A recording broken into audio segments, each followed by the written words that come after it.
Intermediate 12th class की chemistry में हम पढ़ाए थे उत्प्रेरण के बारे में। लास्ट वीडियो में उत्प्रेरण पूरा बता चुके हैं शॉर्टकट में उसका कि उत्प्रेरक क्या होते हैं, कैटलिस्ट क्या होते हैं।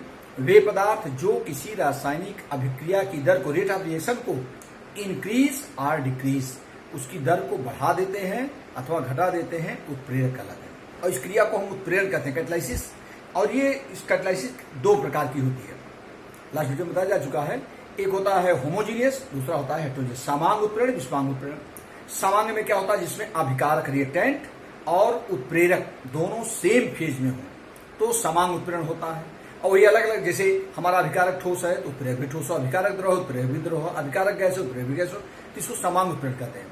और यही अलग अलग अगर अवस्था में हो, अभिकारक हमारा ठोस हो उत्प्रेरक गैस है, अभिकारक द्रव हो उत्प्रेरक ठोस है, तो इसको हम कहते हैं विषमांग उत्प्रेरण। अब उत्प्रेरक के प्रकार, टाइप ऑफ कैटलिस्ट क्या होते हैं, ये चार प्रकार के होते हैं। धनात्मक उत्प्रेरक, ऋणात्मक उत्प्रेरक, स्व उत्प्रेरक और इंड्यूस्ड प्रेरित उत्प्रेरक। तो इन चारों के बारे में हम बताने चल रहे हैं विद एग्जाम्पल। तो शॉर्ट में एक बार बता दें, रिएक्शन भी बता रहे हैं। धनात्मक उत्प्रेरण का होता है, पॉजिटिव कैटलाइसिस क्या होता है, वे उत्प्रेरक जो रासायनिक अभिक्रिया की दर को बढ़ा देते हैं, रेट ऑफ रिएक्शन को इंक्रीज कर देते हैं, पॉजिटिव कैटलिस्ट वो हमारे हो गए। और जो रेट ऑफ रिएक्शन को घटा देते हैं वो हमारे निगेटिव हो गए, ऋणात्मक उत्प्रेरक हो गए। और कुछ में जो किसी रासायनिक अभिक्रिया में कोई उत्पाद जो हमारा प्रोडक्ट होता है जब स्वयं उत्प्रेरक का कार्य करता है तो उसे हम कहते हैं ऑटो कैटलिस्ट, स्व उत्प्रेरक। अपने आप बाहर से हम नहीं मिलाते, ऑटो में कोई उत्पाद जो जैसे रिएक्टेंट के बाद हमारा प्रोडक्ट बनता है तो उसमें कोई प्रोडक्ट ही हमारा उत्प्रेरक का कार्य करता है, तो इसको हम ऑटो कैटलिस्ट कहते हैं। और इंड्यूस प्रेरित क्या होता है, प्रेरित माने होता है एक को प्रेरित करना। जैसे सोडियम आर्सेनाइड का वायु की उपस्थिति में ऑक्सीकरण नहीं होता, जबकि सोडियम सल्फाइड का वायु की उपस्थिति में ऑक्सीकरण होता है। लेकिन अगर सोडियम सल्फाइड और सोडियम आर्सेनाइड को एक में मिला दिया जाए तो सोडियम सल्फाइड के साथ साथ सोडियम आर्सेनाइड का भी ऑक्सीकरण हो जाता है।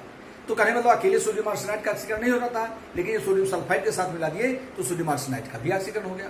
तो यहाँ पर जो सोडियम सल्फाइड है सोडियम आर्सेनाइड के लिए प्रेरित उत्प्रेरक का कार्य करता है।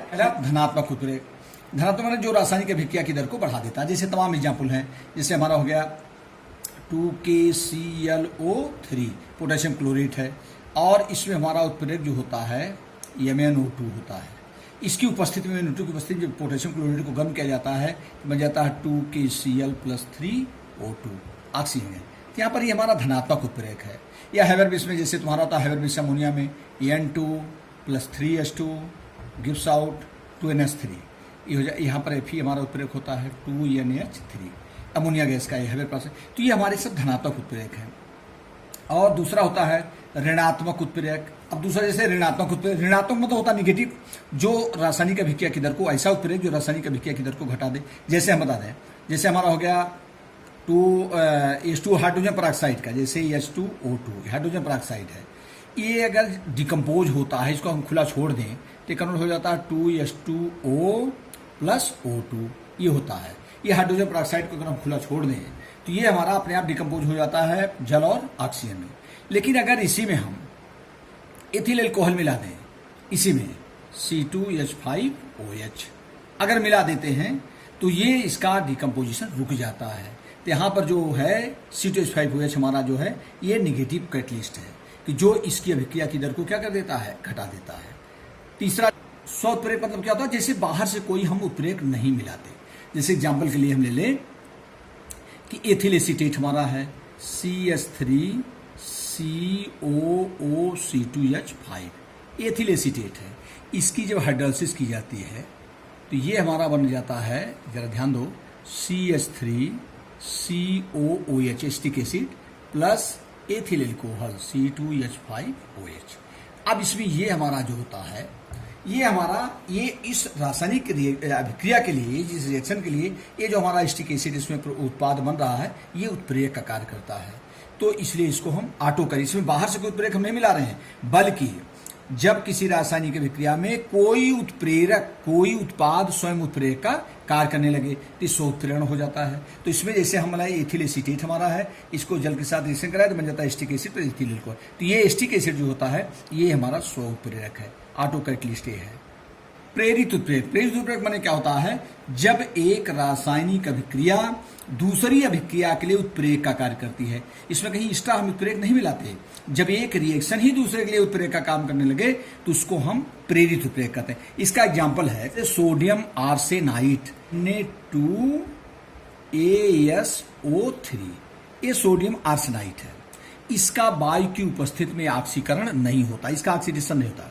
लेकिन सोडियम सल्फाइड Na2SO3 जो हमारा है, इसका ऑक्सीकरण होता है। इसका वायु की उपस्थिति में इसका ऑक्सीकरण होगा सोडियम सल्फाइड का, लेकिन सोडियम आर्सेनाइड का ऑक्सीकरण नहीं होता। इसका नहीं होता, इसका होता। अगर अकेले के लिए इसका ऑक्सीकरण कराएंगे होगा, इसका ऑक्सीकरण कराएंगे नहीं होगा। लेकिन जब इसको हम इसके साथ मिला के ऑक्सीकरण कराते हैं, दोनों को एक साथ मिला के ऑक्सीकरण कराएंगे तो सोडियम सल्फाइड के साथ साथ सोडियम आर्सेनाइड का भी ऑक्सीकरण हो जाता है। तो इसमें जो सोडियम सल्फाइड है, इस सोडियम आर्सेनाइड के लिए प्रेरित उत्प्रेरक का कार्य करती है। अब बताने चल रहे हैं कैटलिस्ट मॉडिफायर। कैटलिस्ट के पावर को कैसे घटाते बढ़ाते हैं, कैटलिस्ट मॉडिफायर के बारे में बता रहे हैं। ये मॉडिफायर का मतलब क्या होता है? मॉडिफायर मतलब होता है जो कैटलिस्ट की एक्टिविटी को डिक्रीज और इंक्रीज कर दे, उसकी कैटलिस्ट की ही पावर को जो इफेक्ट करता है वो कैटलिस्ट मॉडिफायर होता है। ये दो प्रकार के होते हैं, उत्प्रेरक वर्धक कैटलिस्ट प्रमोटर, और दूसरा होता है उत्प्रेरक विष कैटलिस्ट पॉइजन। तो ये दो हैं। जैसे एग्जाम्पल हम बता दें, जैसे अभी हमने बताया था उत्प्रेरक में तुमको कि हाइब्रिड से अमोनिया बनाते हैं तो इसका रिएक्शन होता है N2+3H2 गिव्स आउट 2NH3। लेकिन ये रिएक्शन जो होता है Fe और MO मोलिब्डेनम होता है। Fe यहाँ पर उत्प्रेरक होता है, जो हमारा पॉजिटिव कैटलिस्ट है, Fe उत्प्रेरक है। और मोलिब्डेनम जो हमारा है एक कैटलिस्ट प्रोमोटर है। अगर हम इसमें मोलिब्डेनम पाउडर मिला दें, मोलिब्डेनम पाउडर मिला दें तो Fe की पावर और बढ़ जाती है। जो Fe की एक्टिविटी है जो कैटलिस्ट, इसकी पावर बढ़ जाती है। तो यहाँ पर जो हमारा मोलिब्डेनम है ये हमारा कैटलिस्ट प्रोमोटर है। या जैसे एक हाइड्रोजनेशन रिएक्शन है, जैसे है वनस्पति तेल H2, तो ये हमारा बन जाता है, ये बन जाता है वनस्पति घी। ये हमारा बनता है वेजिटेबल ऑयल, जो है वेजिटेबल घी बन जाता है। ये निकिल के प्रेजेंस में ये रिएक्शन होता है, इसको ध्यान दीजिए, ये निकिल के प्रेजेंस में होगा। और अगर इसी में हम थोड़ा सा कॉपर पाउडर डाल दें, कॉपर Cu, तो यहाँ पर ये हमारा जो ये हमारा MO है, प्रमोटर है, यहाँ पर Cu, तो ये निकिल की जो कैटलिस्ट की पावर है वो और बढ़ जाती है। तो यहाँ पर जो कॉपर पाउडर है, कॉपर जो है ये क्या है, कैटलिस्ट प्रमोटर है जो निकिल की पावर को बढ़ा दे रहा है। तो इसमें हमारा MO तथा Cu जो हमारे हैं ये क्या है, उत्प्रेरक वर्धक है। बता रहे हैं जैसे उत्प्रेरक विष कैटलिस्ट पॉइजन। विष मतलब क्या होता है, जो उत्प्रेरक की पावर को कम कर दे, जो उत्प्रेरक की शक्ति है, जो उसकी कैटलिस्ट जो एक्टिविटी है उत्प्रेरक की, उसकी एक्टिविटी को डाउन कर दे। जैसे इसी एग्जाम्पल में देख लो, जैसे N2+3H2, इस रिएक्शन में हमारा N2+3H2, अभी जैसे रिएक्शन में बताया, तो N2+3H2 जो हाइब्रिड प्रोसेस है, इसमें हमारा Fe उत्प्रेरक है और मोलिब्डेनम हमारा क्या है, उत्प्रेरक वर्धक है, और ये बना देता है NH3। अब जरा ध्यान दीजिए, तो ये उत्प्रेरक वर्धक हो गया। लेकिन अगर इसी में हम ये MO क्या कर देता है, Fe की पावर को बढ़ा देता है, जिससे ज्यादा मात्रा में हमारी अमोनिया प्राप्त होगी। अगर इसी MO के स्थान पर सपोज दैट हम ले लें कार्बन मोनोऑक्साइड CO, अगर इसमें कर दें कार्बन मोनोऑक्साइड, तो ये जो कार्बन मोनोऑक्साइड हमारा है ये इस Fe की पावर को कम कर देता है, Fe की जो एक्टिविटी है उसको कम कर देता है, तो इसके पावर को घटा दे रहा है। तो ये जो कार्बन मोनोऑक्साइड है इस Fe के लिए उत्प्रेरक विष का काम कर रहा है। CO हमारा जो है क्या है, उत्प्रेरक विष है। उसी में एक हमारा है बायोकैटलिस्ट। बायोकैटलिस्ट क्या होते हैं, जैसे जो जनरल रिएक्शन हमारे केमिकल रिएक्शन है उसमें जो उत्प्रेरक का काम कर रहे हैं वो तो सब उत्प्रेरक के बारे में बताया। लेकिन जो हमारी जैविक अभिक्रियाएं होती हैं, केमिकल जो बायोलॉजिकल जो रिएक्शन होती हैं, जैविक अभिक्रियाएं जो हमारी होती हैं, बायो रिएक्शन जो होते हैं, उसमें जो उत्प्रेरक का काम करते हैं उनको हम जैव उत्प्रेरक बायोकैटलिस्ट कहते हैं। और इस बायोकैटलिस्ट में हमारा सबसे इंपॉर्टेंट है एंजाइम। ये हमारा जो है बायोकैटलिस्ट है, बायो उत्प्रेरक है। इसको जरा ध्यान दिए, एंजाइम ये उत्प्रेरक क्या होते हैं, जो जैविक अभिक्रियाओं में, जैसे मानव शरीर के अंदर, हमारी बॉडी के अंदर जो डाइजेशन हो रहा है, ये हमारी जैविक अभिक्रिया है, या पेड़ पौधों के अंदर जो रिएक्शन हो रहे हैं वो जैविक अभिक्रियाएं हैं। तो इन जैविक अभिक्रियाओं में जो उत्प्रेरक होते हैं उनको हम बायोकैटलिस्ट कहते हैं, और बायोकैटलिस्ट में हमारा है एंजाइम, सबसे बेस्ट है एंजाइम। अब एंजाइम के बारे में हम तुमको बता रहे हैं। एंजाइम क्या होते हैं? एंजाइम जटिल नाइट्रोजन युक्त कार्बनिक यौगिक होते हैं जो जैविक अभिक्रियाओं में उत्प्रेरक का कार्य करते हैं। एंजाइम क्या होते हैं? एंजाइम जटिल नाइट्रोजन युक्त कार्बनिक यौगिक होते हैं जो जैविक अभिक्रियाओं में उत्प्रेरक का कार्य करते हैं। इनके नाम के अंत में एज लगा होता है।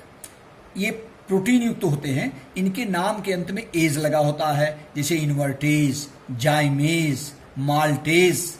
ये हमारे जो है जाइमेज, ये हमारे जो है एंजाइम उत्प्रेरक हैं। जैसे हमारा है सुक्रोज, जैसे हमारा हो गया C12H22O11 प्लस H2O, ये हमारा है सुक्रोज, जिसको शुगर कहते हैं, ये हमारा सुक्रोज हो गया। किसके रिएक्शन में, प्रेजेंस में रिएक्शन होता है? Invertase enzyme. किस एंजाइम की उपस्थिति में ए कन्वर्ट हो जाता है C6H12O6 प्लस C6H12O6। ये हमारा होता है ग्लूकोज, ये ग्लूकोज हो जाएगा, और ये हमारा हो जाएगा फ्रक्टोज। अब जरा ध्यान दीजिए, तो ये हमारा है, यहाँ पर जो इन्वर्टेज हमारा है ये एंजाइम उत्प्रेरक है, एंजाइम उत्प्रेरक है। या जैसे हमारा हो जाएगा ग्लूकोज का ही C6H12O6, बॉडी के अंदर जो हमारा होता है ए कन्वर्ट होता है C2H5OH प्लस CO2, 2CO2, ये हमारा हो गया। ये होता है जाइमेज। किस एंजाइम की उपस्थिति में? जाइमेज, जाइमेज एंजाइम। तो ये हमारे रिएक्शन जो होते हैं ये एंजाइम है। तो एंजाइम क्या होते हैं मैंने बताया ही है, और एंजाइम की रिएक्शन है। एंजाइम एक प्रकार के उत्प्रेरक हैं। ये जटिल नाइट्रोजन युक्त कार्बनिक यौगिक होते हैं जो जैविक अभिक्रियाओं में उत्प्रेरक का कार्य करते हैं। मेन पहचान इनके नाम के अंत में एज लगा होता है, इन्वर्टेज, जाइमेज, माल्टेज। ये सब हमारे जो है इन्वर्टेज, जाइमेज, माल्टेज, ये आज एज वाले जितने हैं हमारे ये एंजाइम उत्प्रेरक होते हैं। तो जैसे मैंने बताया सुक्रोज इन्वर्टेज एंजाइम की उपस्थिति में किसमें कन्वर्ट होता है? ग्लूकोज और फ्रक्टोज में। और ये जो हमारा ग्लूकोज है ये जाइमेज एंजाइम की उपस्थिति में किसमें कन्वर्ट हो जाता है? एथिल एल्कोहल और कार्बन डाइऑक्साइड में। Thank you.